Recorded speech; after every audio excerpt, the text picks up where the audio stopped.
souhaite à toutes les femmes, c'est la journée internationale de la femme. Je sais que là où tu es très heureuse, tu es contente, tu es en train de te célébrer. Je veux aussi te célébrer parce que tu as été battante pendant cette année. Bonne journée à toutes les femmes à travers du monde. C'est une journée spéciale parce que tu as été créée femme. J'ai été créée femme et je vis ma féminité plus de 50 ans et je suis fière d'être femme. Femme, bats-toi, femme, grandis, femme, explose-toi. Tu es là, célèbre-toi. Célèbre-toi pour l'équilibre que tu fais, que tu donnes dans ce monde. Célèbre-toi parce que tu es une femme puissante. Célèbre-toi parce que tu as été créée à l'image de l'Éternel et sans toi, le monde ne pourra pas avancer. Bonne journée, bonsoir, bonjour. Je suis Queen Lo et cette journée est une journée spéciale. Je suis contente d'être là avec vous ce soir et j'aimerais vous dire quelque chose. Il est vraiment nécessaire de toujours se célébrer parce que quand on te célèbre, personne ne va te célébrer. Donc, dans cette chaîne, nous parlons de la femme spécialement. Nous venons de passer notre première saison avec une concept. Et là, maintenant, nous entrons dans la journée internationale de la femme avec beaucoup de concepts sur l'éducation de la femme, sur les droits de la femme, sur les possibilités de la femme, sur tout ce que la femme peut acquérir afin qu'elle puisse faire avancer ce monde. Donc, il est très important de comprendre qui tu es. Il est très important de savoir où est-ce que tu vas. C'est comme ça que nous avons parlé de notre vision et nous avons fait un tableau de visualisation pour marcher. Nous sommes déjà au mois de mars, c'est le 3e mois. Et qu'est-ce que nous avons déjà réalisé en tant que femmes? Il nous a été donné beaucoup d'outils afin que nous puissions nous lancer, soit dans le business, soit dans l'éducation, soit dans le travail. Et cela en suivant un tableau de visualisation. Moi, je suis en train de suivre mon tableau de visualisation. Je suis peut-être en retard un peu sur certaines choses, mais je dois me rattraper. C'est pour ça que je suis là ce soir, encore en train de vous parler et vous dire merci. Je veux vous inviter à aimer et vous abonner sur ma page, sur mon YouTube. Abonnez-vous massivement et cliquez sur la cloche afin de recevoir des notifications parce que la semaine prochaine, nous serons à Dallas et la semaine qui suit, nous serons à Atlanta avec Majabou. Et si vous ne le suivez pas, vous ne vous abonnez pas, eh bien, vous risquez de rater beaucoup des événements.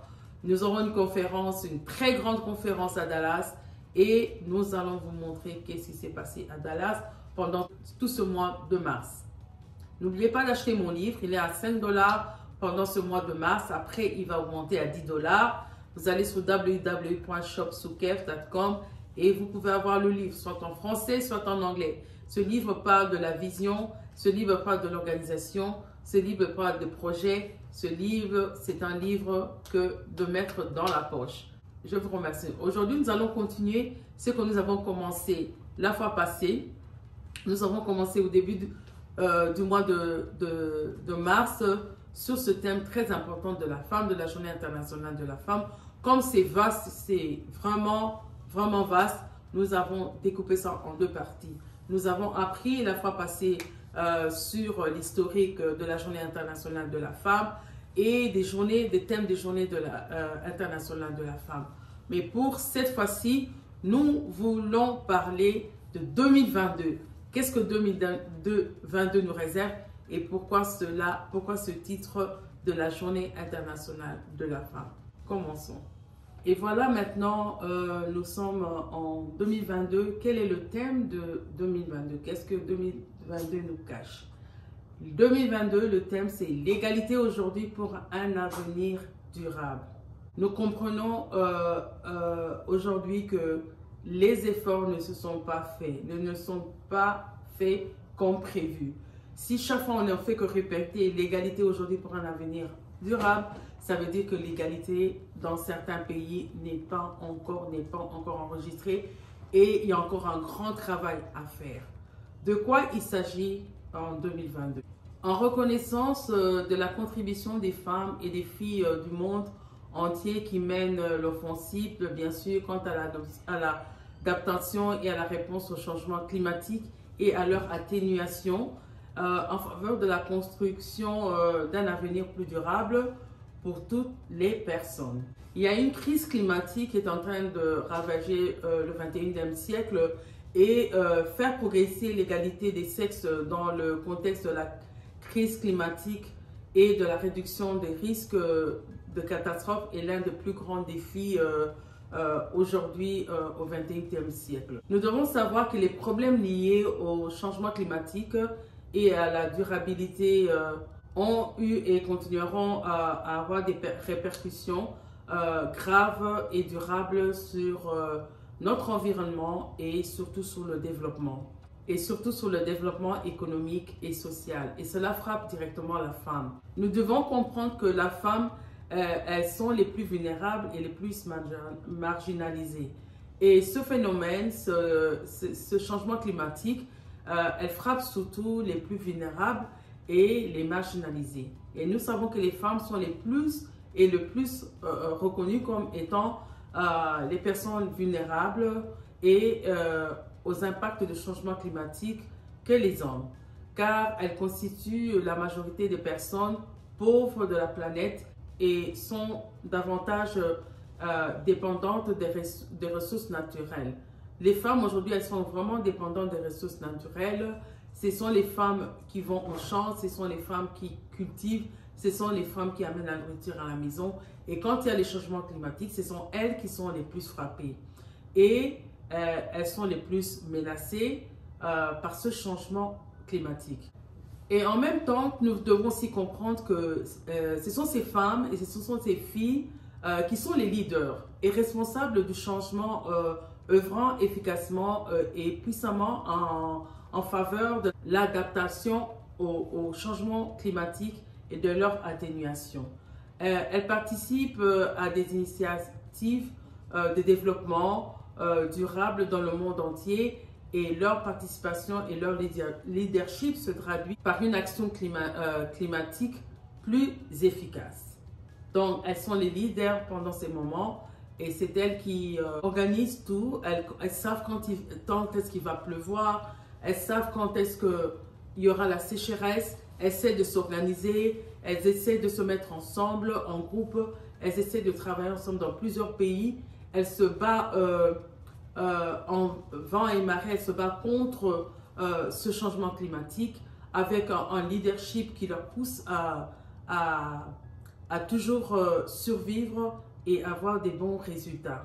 C'est comme ça que cette année est dédiée à elle et il était vraiment essentiel de continuer à explorer les opportunités à exploiter ainsi que les contraintes à surmonter dans les moyens d'action mis à la disposition des femmes et des filles pour qu'elles fassent entendre leur voix et jouent un rôle égal dans la prise de décision liée au changement climatique et à la durabilité. Il est vraiment nécessaire de comprendre cela. Donc, le 8 mars 2022, la célébration des Nations Unies de la Journée internationale des femmes sous le thème « L'égalité aujourd'hui pour un avenir durable » sera marquée par une rencontre virtuelle, comme je vous l'ai dit dès le départ, de haut niveau, à confirmer donc que ce sera le 8 mars et cela à 10 h l'heure de New York. Le secrétaire général des Nations Unies, le président de l'Assemblée générale, la présidente de la Commission de la condition de la femme, la directrice exécutive d'ONU Femmes, ainsi que des activistes et des célébrités défendant l'égalité des sexes et de la lutte contre le changement climatique y participeront. L'événement sera suivi d'une table ronde de haut niveau et de la représentation d'une représentation musicale. Donc, nous attendons ce 8 mars pour suivre ensemble cette ouverture de la Journée internationale de la femme. Et nous devons comprendre que le thème de la Journée internationale des femmes s'inscrit dans le droit fil du thème prioritaire de la prochaine de cette année, dans la 66e commission de la condition féminine, CSW qu'on appelle. Le thème est réaliser l'égalité des sexes et l'autonomisation de toutes les femmes et de toutes les filles dans le contexte du changement climatique et des politiques et des programmes de réduction des risques environnementaux et de catastrophes. Le thème de la Journée internationale des femmes s'inscrit dans le droit fil du thème prioritaire de la prochaine 66e commission de la condition de la femme, réaliser l'égalité des sexes et l'autonomisation de toutes les femmes et de toutes les filles dans le contexte du changement climatique et des politiques et programmes de réduction des risques environnementaux et des catastrophes. Donc, ça sera un boom à l'ONU et je vous invite à suivre avec nous ce qui va se passer là-bas. Et souvent, on a parlé de ONU Femmes. Il serait quand même préférable de comprendre qu'est-ce que c'est l'ONU Femmes. Quel est le rôle de ONU Femmes? Pourquoi on devrait avoir l'ONU Femmes? Par rapport à ça, parce que pendant tout le mois de mars, c'est l'ONU Femmes qui sera un peu à l'avance. Ce sont les femmes qui vont parler, mais vous devez aussi comprendre de quoi on parle, parce qu'ici, il ne s'agit pas de la fête des femmes, il s'agit de la fête des droits des femmes. Donc, il y a des droits, c'est vraiment très simple. Mais ça peut être même le droit de boire de l'eau. Il y a des contrées où il n'y a que les hommes qui boivent de l'eau, mais les femmes n'ont pas le droit de boire de l'eau. Et c'est cette cause-là que l'ONU peut s'élever et combattre afin que cette contrée-là, que les femmes puissent commencer à boire de l'eau. Donc, il y a tellement de choses. Il y a tellement de choses, de viols faits à la femme. Il y a tellement de choses qu'il serait vraiment préférable qu'ensemble on comprenne qu'est-ce que c'est l'ONU Femmes. L'ONU Femmes, c'est l'entité des États-Unis consacrée à l'égalité des sexes et à l'autonomisation des femmes. C'est comme un porte-drapeau mondial des femmes et des jeunes filles dans le monde.